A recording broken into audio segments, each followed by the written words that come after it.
Blackstone Audio presents Satan's Lullaby, a medieval mystery by Priscilla Royal. This book is read by Wanda McCaddon.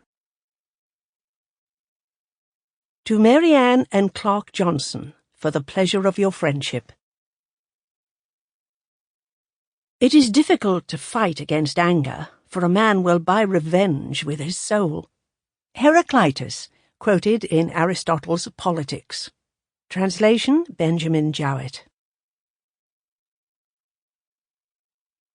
Chapter 1.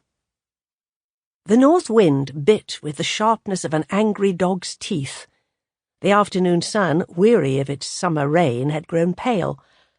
Although winter would soon besiege this East Anglian coast with glittering ice and deceptively soft snow, all knew that the Prince of Darkness could chill hearts in ways deadlier than a bitter hoarfrost.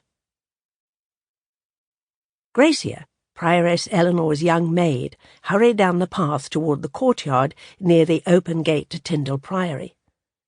The entire religious community, both men and women, in this daughter house of the Order of Fontevraud, had assembled there in separate groups. A sea of tan in their clean robes of unbleached cloth, their silence was unsettling. On the south side, near the hospital, Prior Andrew stood in front of his small assembly of monks, their tonsures freshly shaven. Behind them gathered the many lay brothers who did the physical work, freeing the monks to pray. Opposite the prior, in the northern part of the courtyard, Prioress Eleanor, leader of this double house, held her crozier. The sunbeams struck the silver of the crook and made the colour dance with demure grace.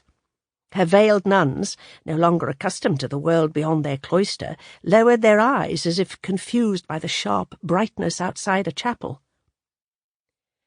Clustered at the back, the lay sisters modestly bowed their heads and thought of the tasks they had left unfinished.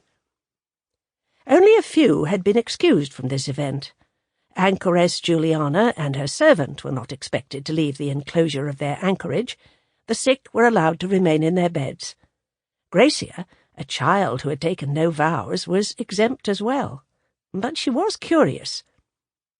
At a turn in the path, Gracia got down on her knees and wiggled through a small opening she had made in the shrubbery some months ago. This was the place she came when life within the priory overwhelmed her with new experiences, and she needed to hide until the fog of her bewilderment lifted. Only Brother Thomas knew of this secret spot.